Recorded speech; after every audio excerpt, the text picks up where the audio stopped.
Très bien.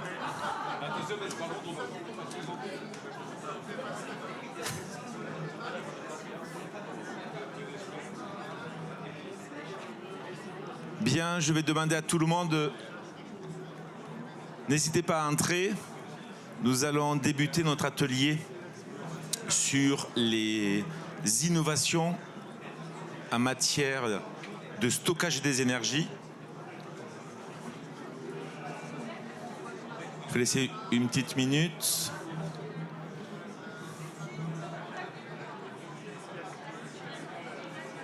Pardon. Non, mais c'est pas actualisé. Si.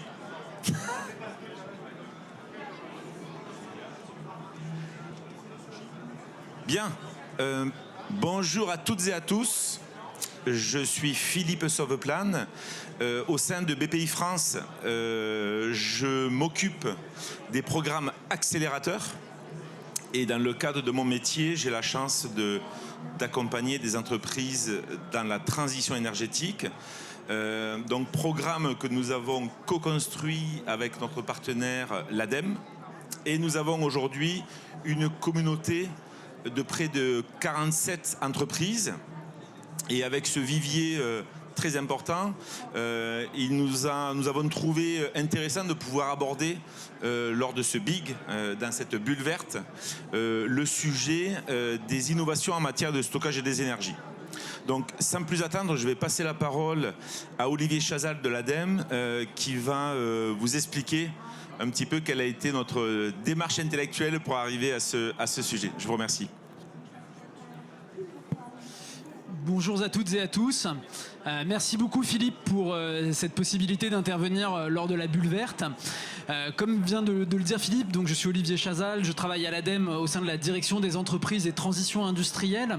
Cette direction a pour mission d'accompagner l'innovation, d'accompagner les entreprises qui développent des solutions de rupture qui vont permettre l'émergence et la croissance de solutions pour la transition énergétique.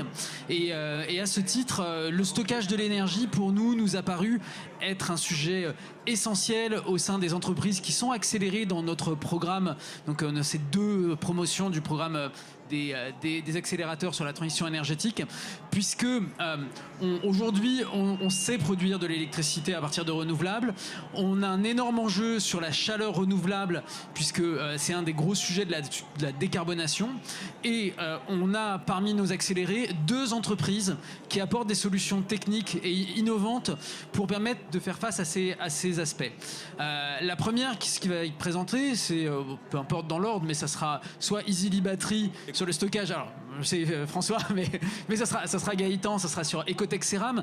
Ecotech Ceram, c'est une entreprise extrêmement innovante dans un sujet qui est le stockage de chaleur. Vous le savez probablement, vous ne le savez pas encore, mais la chaleur et la chaleur renouvelable est un énorme enjeu pour l'ADEME.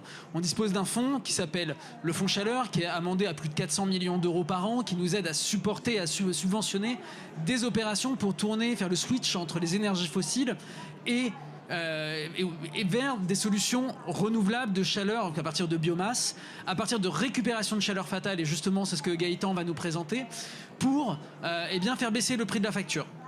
Et ça, c'est un sujet extrêmement innovant et on est très fiers d'avoir parmi nos membres de l'accélérateur Ecotech Ceram qui a développé une solution unique en France et unique dans le monde aujourd'hui sur ces questions. Et puis la deuxième chose, c'est le stockage de l'énergie électrique. Et là, c'est François Barsac au travers d'Easily Battery. Tout le monde entend les projets de gigafactory, de construction de plus en plus d'unités de stockage de solutions électriques. Mais François a développé une solution qui est modulaire, qui va permettre d'aller plus loin, plus vite et de manière plus intelligente. Et ce qui nous a extrêmement intéressés dans cette approche de cette bulle verte, de cette présentation. Je vais laisser désormais la parole à Gaëtan pour qu'il nous présente Ecotech Ceram. Gaëtan. Chacun a un micro. Merci beaucoup. Merci à la BPI, à l'ADEME pour cet événement, cette invitation. Donc effectivement, je suis Gaëtan Mondago, directeur commercial Ecotech Ceram. Je vais vous présenter Ecotech Ceram. Donc c'est une entreprise qui est issue du monde de la recherche avant tout. C'est une entreprise de docteurs en énergie, en matériaux, d'ingénieurs qui, suite à différents travaux de recherche, ont développé un produit que je vais vous expliquer. Il faut savoir qu'on vient juste de finaliser une levée de fonds aussi. Donc on vient d'avoir cet événement-là. Et au capital de notre société, on retrouve la BPI. On retrouve la région Occitanie, puisque on est basé dans la région toulousaine, et différents investisseurs privés. Donc comme je vous disais, on est des passionnés de technique, des passionnés de la thermique, du stockage d'énergie. Et on est aussi très sensibilisés, bien sûr, aux causes environnementales. Donc c'est pour ça qu'on a regardé, bien sûr, les problématiques de changement climatique. On a vu qu'évidemment, on n'avait qu'une planète, qu'on n'avait pas de solution B. Et suite à ça, on s'est penché plus précisément sur le problème en regardant quelle était l'énergie utilisée dans le monde. Et on voit qu'en fait, bien que la source de l'énergie est à 80% fossile, l'énergie finale consommée est à 50% de la chaleur, donc bien avant les 35% liés au transport ou les 15% de l'électricité. Donc vraiment, l'énergie finale utilisée, c'est avant tout de la chaleur. Donc on s'est focalisé là-dessus et on s'est focalisé sur, bien sûr, qui dit consommation de chaleur, dit perte d'énergie, perte de chaleur. Donc nous, on a regardé plus précisément cette chaleur perdue. Donc là, on va s'intéresser aux fours haute température dans l'industrie. Et ces fours haute température, plus précisément les fours intermittents, c'est-à-dire ceux qui émettent de la chaleur de manière intermittente avec des cuissons. Donc c'est des fours comme ceux-là, c'est-à-dire qu'on ouvre la porte, on rentre des produits en cuisson, donc dans l'industrie de la métallurgie, de la verrerie, de la céramique. On ferme la porte, on fait une cuisson, et on émet du coup une chaleur fatale de façon intermittente. Pourquoi c'est important l'intermittence? C'est parce que du coup, on n'avait pas à l'époque de solution conventionnelle de récupération de chaleur. On peut tout à fait, avec un échangeur, une chose de récupération, capter cette chaleur fatale, mais comme elle était émise de manière intermittente, elle n'était pas utilisable sur un deuxième process. Il manquait une maille élémentaire importante au milieu, qui était le stockage. Et donc, on a mis au point cette solution. Donc, en fait, comme vous le voyez sur la vidéo, on va capter, on a deux, donc ce qu'on appelle des éco-stocks, c'est des conteneurs remplis de matière réfractaire. On va faire passer l'air des cheminées à travers notre conteneur. Le conteneur avec la matière réfractaire va capter les calories contenues dans les fumées.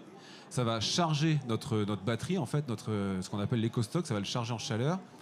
Et après, quand on va vouloir le décharger, on va faire tourner le ventilateur dans l'autre sens, on va aspirer de l'air extérieur, le chauffer au contact de notre matière réfractaire et alimenter un autre process.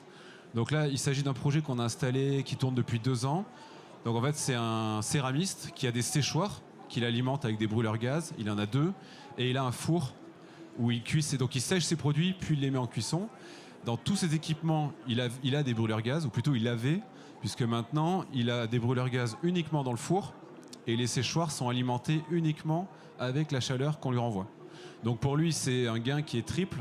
Premièrement, il réduit sa facture de gaz. Donc c'est bien sûr des économies d'énergie, mais surtout d'argent pour lui, et en particulier en ce moment avec ce qui se passe sur les prix du gaz qui sont en train de monter. Le deuxième intérêt, c'est que la chaleur, on va lui mettre à disposition directement à haute température, donc on va lui réduire ses cycles de fonctionnement, donc il va faire des gains en productivité. Et le troisième avantage, bien sûr, celui qui nous motive, c'est la réduction des gaz à effet de serre, en particulier le CO2. Hop. Donc voilà une photo de l'installation qui tourne. Donc maintenant on est arrivé au TRL 9, comme on dit, au niveau de maturité nécessaire pour développer la solution commercialement partout en France et dans le monde. On a différents projets en cours, toujours dans les industries que je vous ai citées, donc la céramique, la métallurgie et le verre. Et maintenant qu'on est à l'aise sur cette solution-là, on sait donc récupérer l'air chaud, renvoyer l'air chaud. On a d'autres axes de développement que je vais vous montrer à travers une petite vidéo. Ouais, décidément.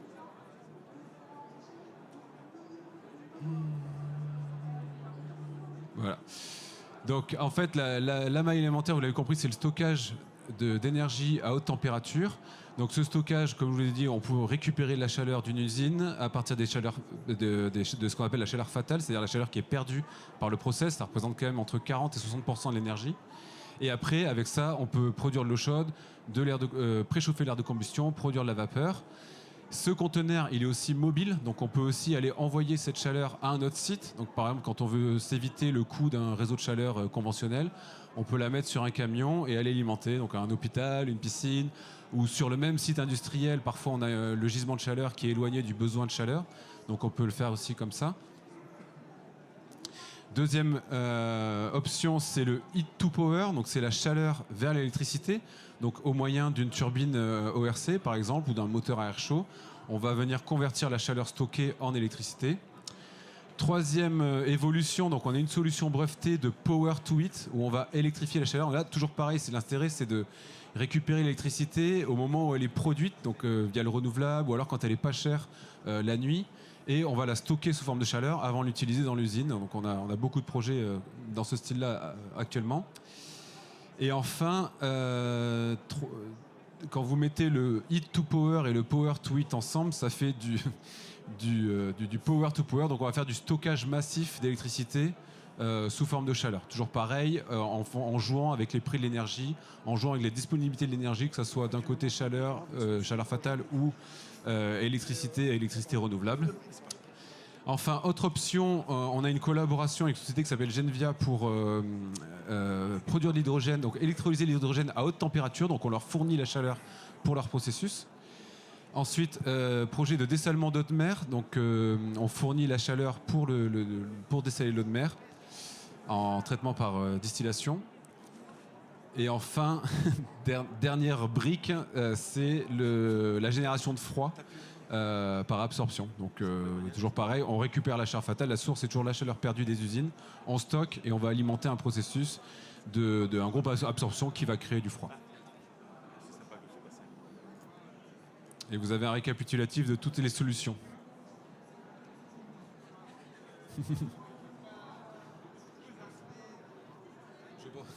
Voilà, je vous remercie de votre attention et puis je vais passer la main ou à moins qu'il y ait des questions. Est-ce que vous avez des questions à ce niveau-là? Oui. Oui, merci. J'aurais une question. On voit vraiment que le conteneur se déplace. Vous nous le présentez sur un camion qui circule. Dans le conteneur, si je reprends le premier exemple que vous nous avez présenté, vous avez le système de briques réfractaires, mais ça doit être un poids considérable. Tout à fait, mais on est quand même sur quelque chose de standard pour le transport routier. On n'a pas besoin de renforcer, c'est pas un convoi exceptionnel, c'est un transport tout à fait conventionnel, on va dire. Là, on va dire techniquement, l'évolution est prête. On a un prototype chez nous qui a fait 500 km à l'échelle 1, donc à l'échelle industrielle. Là, ce qui nous manque, on va dire, c'est la viabilité économique. On a 2 projets en cours de développement avec un démonstrateur sur un site très connu du nord de la France, métallurgique, où on s'est rendu compte que si on était en dessous des 10 km et qu'on cyclait un certain nombre de fois, on pouvait, on va dire, couvrir les coûts inhérents liés à ce genre de mobilité que vont être en fait principalement les salaires des conducteurs de camions. On peut prendre une seconde question? Non, c'était clair. Bon, vous inquiétez pas, sur la fin de la présentation, on aura également un temps d'échange. Merci beaucoup Gaëtan. Je vous propose maintenant d'accueillir François Darzac. Pas les masques. Ouais, absolument. Je te... Tiens, voilà. Je suis moins grand, ça me donne l'impression d'être plus grand.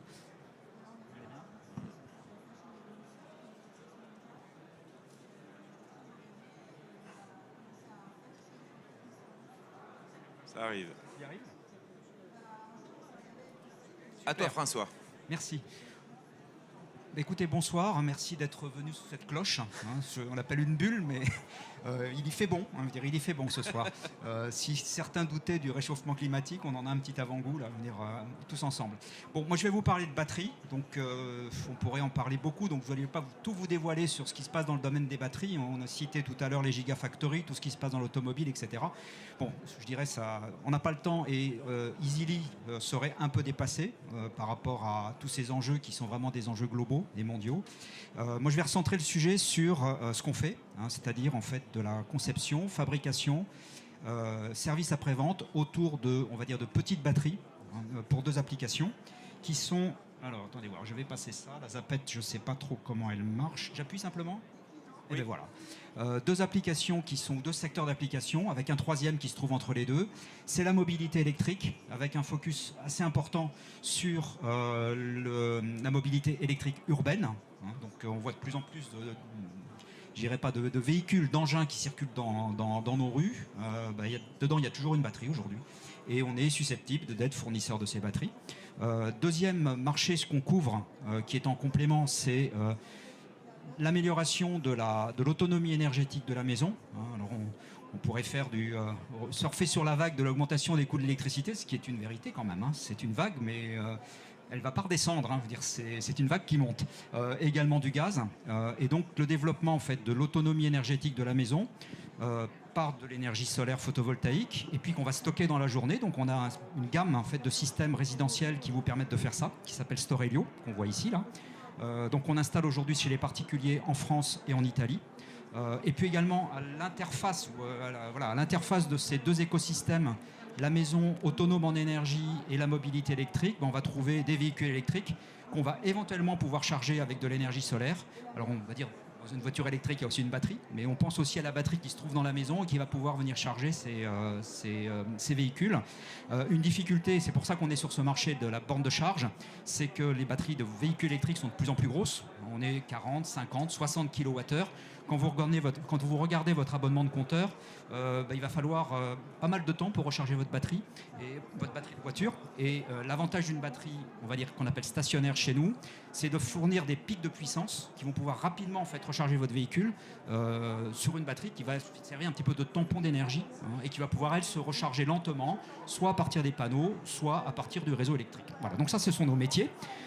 Donc nous, on est des industriels. On conçoit à partir d'un besoin client, on conçoit, on industrialise, on fabrique en France. On était assez courageux. Il y a 10 ans qu'on a créé l'entreprise. Et à l'époque, on parle beaucoup de réindustrialisation et de souveraineté industrielle des territoires, mais à l'époque, c'était un petit peu moins vrai. Donc on fabrique nos batteries sur la zone d'activité du Futuroscope, à côté de Poitiers. Et puis, ce qui fait une caractéristique de notre positionnement, c'est que on souhaite aussi être un acteur de l'économie circulaire. Et on s'intéresse à ce qui se passe après la mise sur le marché de nos batteries, la réparabilité de nos produits, le reconditionnement, la deuxième vie et la gestion en fait, de la fin de vie. De plus en plus, il faudra qu'on se préoccupe tous de qu'est-ce qui se passe en fait, durant la vie d'une batterie. Et je dirais que c'est notre originalité d'industriel, mais qui offre à la fois des produits et des services. Quelques photos de différentes personnes. Je vais pas vous en parler personnellement, mais simplement pour vous montrer qu'il y a une équipe. Donc ce que je voulais plus spécifiquement aujourd'hui vous présenter, c'est dans le cadre d'un programme d'innovation qu'on mène avec le soutien de BPI, donc BPI Innovation, autour donc, de ce qu'on appelle, alors excusez les anglicismes, le battery swapping pour des véhicules électriques. Qui consiste en fait à, plutôt que d'aller sur une borne de charge pour charger son vélo, sa trottinette, sa voiture, et c'est là que l'innovation arrive, parce qu'aujourd'hui ça n'existe pas pour les voitures. Pour les voitures, il faut aller sur une borne de charge. Nous on a imaginé en fait un système qui permet de recharger les véhicules sans jamais avoir à se recharger sur une borne. Et dans tous ces services qu'on appelle de free floating, par opposition pour les Parisiens, vous vous souvenez peut-être, ça fait un peu partie du passé de l'offre Autolib. Vous aviez des véhicules électriques et puis vous étiez obligé de revenir sur une borne. Et si la borne n'était pas près de chez vous, près d'où vous allez, vous ne preniez pas de voiture en fait. Vous marchiez des kilomètres. Le free floating, ça permet de s'affranchir de ça. On définit une zone géographique dans laquelle vous pouvez louer courte durée et remettre un véhicule électrique. À partir de là, vous le mettez moyennant, il faut le garer proprement, pas n'importe où, mais vous le mettez le plus près possible d'où vous allez. Donc ça, c'est ce qu'on appelle le free floating. Évidemment, quand on est sur du véhicule électrique, à un moment, les véhicules, il faut les recharger. Et ce qu'on voit, en fait, nous, on y croit beaucoup au free floating, dans le développement de la mobilité électrique urbaine partagée. Là, c'est quelques statistiques. Là, on parle vraiment de voitures. Au niveau mondial, les statistiques, certains bureaux d'études montrent qu'on va avoir une croissance de 2 à 3 entre maintenant et 2025 au niveau mondial de tous ces véhicules qu'on commence à voir aujourd'hui dans les grandes villes et qui vont se développer. Donc un marché qui est en pleine explosion. Problématique aujourd'hui, c'est que l'infrastructure de charge, elle est insuffisante. Le maillage n'est insuffisant pour assurer en fait la recharge proche de où on va de son véhicule. Et quand on regarde la conséquence économique, là c'est une étude qui date de 2019. Alors c'est sur les trottinettes électriques, mais on peut faire l'extension sur les vélos, sur les scooters et même sur les voitures. On s'aperçoit en fait que pour 1 euro de revenu, on va dépenser au moins 50 centimes, c'est-à-dire 50%, à gérer la charge des batteries, soit de façon directe parce qu'il faut aller chercher les véhicules, c'est ce qu'on fait aujourd'hui avec les voitures, on n'a pas d'autre moyen de ramener la voiture sur une borne de charge. Pendant ce temps-là, on paye quelqu'un pour le faire, le véhicule est immobilisé pendant un certain temps et il faut ensuite aller le ramener là où vous l'avez trouvé pour que le parc soit relativement bien réparti. Donc 50% en fait des coûts qu'on pourrait économiser, peut-être pas en totalité, mais en partie, avec un système qui permettrait de swapper les batteries, y compris sur les voitures. Alors c'est mon dernier slide. Alors d'une part, premier message, c'est ce qu'on a vu là. Je ne sais pas si vous avez vu ça dans certaines rues, les juicers, qui rechargeaient, qui étaient payés, je dirais à la pièce. C'est pour recharger des trottinettes. Donc en effet c'est un transport électrique puisqu'il est monté sur une trottinette électrique, sauf que sur la trottinette électrique il y a 10 autres trottinettes électriques qui sont déchargées. C'est pas terrible quoi, je veux dire, c'est en termes d'impact social on ne trouve pas ça terrible. Donc aujourd'hui ça c'est fini. Quand vous regardez une trottinette ou un vélo d'aujourd'hui, la batterie elle est amovible, même sur les véhicules qui sont en location. Batterie de vélo, batterie de, je vais pas montrer de trottinette mais ça aussi j'avais pas la place. De scooters également. Donc ça, c'est des choses qui existent. Et puis ça n'existe pas encore pour les voitures. Et c'est là qu'on intervient, sachant qu'on fait quand même des choses dans le domaine de la petite mobilité. Je parle de l'innovation, mais aujourd'hui, notre business model, il est aussi centré sur les plus petits véhicules. C'est finalement de rétrofiter ou d'équiper en fait des véhicules électriques. Alors ça peut être soit ce qu'on appelle des quadricycles lourds, c'est-à-dire des véhicules qui sont limités à 80 km/h, ce qui est largement suffisant, je veux dire, en ville, soit des véhicules de tourisme, avec un système amovible, donc de batterie, qu'on a conçu pour être très ergonomique, qui vient en remplacement ou en complément de la batterie qu'on appelle la batterie de traction, qui se trouve sur le véhicule. Donc on peut être pas du tout intrusif. Alors en général, on la loge dans le coffre, c'est là où il y a de la place, et puis on va dimensionner cette batterie accessoire quelque part en fonction du profil d'usage. Donc selon le nombre de kilomètres, donc le nombre de locations que le véhicule va connaître chaque jour, on peut adapter en fait le nombre de batteries à l'intérieur du véhicule. Et puis on supervise tout ça. Aujourd'hui, le monde de la batterie, comme beaucoup de secteurs, c'est un monde connecté. Donc ces batteries sont des objets connectés. On les géolocalise. On donne en temps réel leur état de charge, ce qui permet d'intervenir en fait sur le véhicule, en quelque part d'aller déplacer un objet qui fait 12 kg, plutôt qu'un objet qui en fait 800 ou 1000, c'est-à-dire la voiture. On voit bien que c'est l'histoire du piano et puis du tabouret. On préfère déplacer le tabouret que de déplacer le piano. Donc c'est ce qu'on fait en fait avec le Swappable Energy Box. Donc c'est un projet en interne qu'on appelle SEB. Rien à voir avec la cocotte minute. On amène également une innovation d'usage dans la mesure où on sait que dans les business models de nos clients qui sont les opérateurs de services de transport partagé, le coût de la batterie, on parlait tout à l'heure de coût de gestion, mais le coût d'investissement c'est souvent 30, 40, 50 du coût de parc installé. Et donc l'objectif pour nous c'est aussi de proposer des offres de fonctionnalités où on va venir louer la batterie avec un contrat de maintenance, de reconditionnement et de gestion de la fin de vie, plutôt que d'avoir à vendre des batteries et à transférer finalement cette responsabilité que bien souvent nos clients ne savent pas faire. Donc double innovation sur le produit et puis innovation également sur le service. Voilà. Si tout se passe bien, les premières pilotes devraient se dérouler deuxième semestre de l'année prochaine. Voilà. Donc on est en plein dans la phase de R&D, là on est passé la phase de faisabilité. On est dans la phase de prototypage et puis derrière viendra la phase d'industrialisation de la solution. Je vous remercie. Super, merci François. Avez-vous des questions concernant la solution présentée par François pour les batteries, madame? Ou les batteries, parce qu'on peut... Ah, vous le donnez, ok. Comment vous gérez les écarts de température? Parce que les batteries sont très sensibles aux écarts de température. Même en zone tempérée, il peut faire du moins 20 comme il peut faire du plus 40. Comment vous gérez ça? Et quelle est la durée de vie de vos batteries? Qu'est-ce que vous attendez comme durée de vie? Merci. D'accord. Donc la température, en effet, c'est un point important. Vous avez complètement raison. Donc nous, dans la mesure où on n'est pas intrusif sur le véhicule, alors s'il faut savoir de façon générale, sur une voiture, les batteries aujourd'hui sont refroidies par liquide.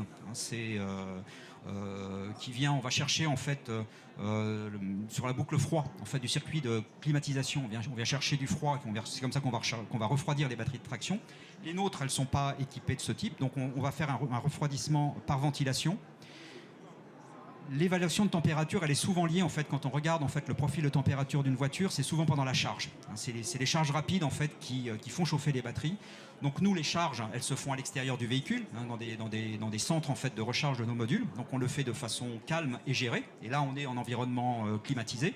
Sur le véhicule, on va faire des décharges qui sont relativement lentes et qui sont gérées par de la ventilation naturelle, hein, ou forcée. Durée de vie, des retours qu'on a, puisqu'on exploite aujourd'hui un certain nombre, on va dire, de batteries, pas dans du véhicule, mais dans du deux roues. Donc on a un beau retour d'expérience. On est aujourd'hui en conditions réelles. On a passé 5 ans, et au bout de 5 ans, on n'a jamais eu de retour encore. Donc la durée de vie, on va dire, elle est supérieure à 5 ans. Voilà. Merci François. Y a-t-il Autre question. d'autres questions? Monsieur, j'arrive. Merci. Et excusez-moi, juste pour confirmer, effectivement, outre le hardware, ce que vous proposez, c'est de fournir le service, effectivement, de maintenance, recharging, transfert. Et ça veut dire, effectivement, vous tournez vers des partenaires privés ou des flottes professionnelles? Les deux. Ça peut être des loueurs, hein, ça peut être en matière de réparation, par exemple, parce que ça, c'est un vrai sujet. Alors aujourd'hui, sur la voiture, on n'en parle pas trop parce que c'est des durées de vie qui sont longues. Hein. C'est une batterie de traction d'une voiture, elle est prévue pour durer plus de 10 ans, donc on n'en est pas encore là. Donc aujourd'hui, les constructeurs le gèrent eux-mêmes. En revanche, quand on regarde des véhicules plus petits, je pense au vélo, hein, qui a connu en fait depuis 5 ans, partout en Europe, hein, et en France en particulier, un développement considérable. Hein. Aujourd'hui, en 2020, le nombre de vélos électriques vendus en France, c'est 560 000. Il y a 5 ans ou 6 ans, on était en dessous de 50 000, on était à 30 000. Déjà aujourd'hui, on voit revenir des batteries qui ne marchent plus. Et la problématique, c'est pourquoi ne marchent-elles plus? Elles sont peut-être pas en fin de vie. Notre expérience de dire une batterie utilisée chaque jour, hein, comme dans des applications en fait, de transport, de service, où elle est vraiment utilisée chaque jour, elle dure plus de 5 ans. Un particulier qui a une batterie qui ne marche plus sur son vélo, qu'il a acheté il y a 5 ans, il est possible que la batterie soit encore bonne, que l'électrochimie soit encore bonne. On a du mal aujourd'hui à les réparer, ces batteries. Et on a 25 000 batteries qui reviennent en 2020 et qui vont partir directement aujourd'hui en recyclage. Nous, on pense que c'est vraiment dommage, hein, quand on parle d'économie circulaire, quand on parle d'économie des ressources primaires, ces batteries, il faut les traiter. 25 000 aujourd'hui. Repoussons-nous 5 ou 6 ans en arrière, c'était un marché qui faisait à peu près 25 000, 30 000 vélos. Aujourd'hui, on est à 560 000. Donc ça veut dire que ce qu'on va voir arriver dans les 5 ans qui viennent va être multiplié par 10. Donc il y a vraiment une problématique.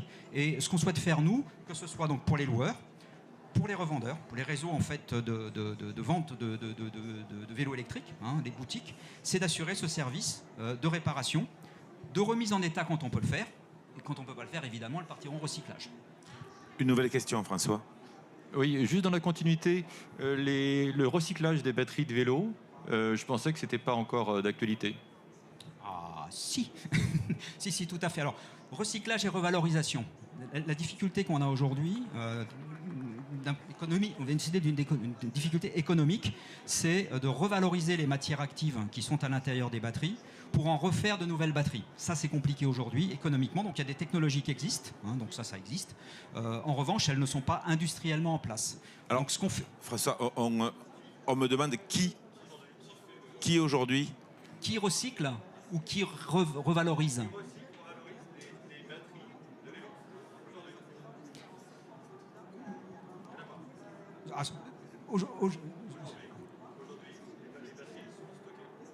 Alors les batteries, alors on peut donc ce qui est mis en place, alors c'est un sujet qu'on connaît bien, hein, je veux dire, ce qui est alors c'était voilà, on pourra continuer à discuter tous les deux, mais simplement pour tout le monde.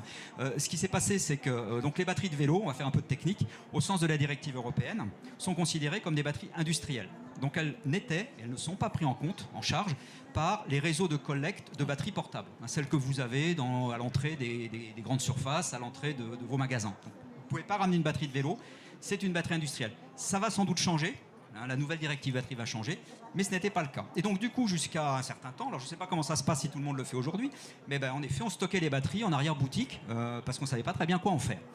Il y a un contrat en fait qui a été mis en place, une offre de service par un organisme qui s'appelle Corepil, auquel ont adhéré de nombreux acteurs, fabricants, distributeurs, revendeurs de vélos, et qui aujourd'hui s'engagent à venir collecter, parce que un problème une difficulté en fait du recyclage, c'est la collecte. Hein. On pense toujours au recyclage, process de recyclage, mais ce qui coûte le plus cher, c'est d'aller chercher des batteries sur le terrain. C'est pas tellement de les recycler. Donc ce service est en route. Hein. Donc il y a un contrat cadre qui a été signé. Je crois qu'il y a 70 clients en fait de cette offre. Et aujourd'hui, quand je parle de ces 25 000 batteries en 2020, ce sont les flux en fait que Corepil à récolter auprès de ces adhérents. Donc l'offre de service existe. Après, on est libre de ne pas on est libre. Normalement non, parce qu'on a une responsabilité, quand on met une batterie sur le marché, on a une responsabilité de la collecter en vue de son recyclage. Si on ne le fait pas, on n'est pas tout à fait en règle avec la directive européenne. Quand je dis pas tout à fait, on n'est pas du tout en règle en fait. Hein. Voilà.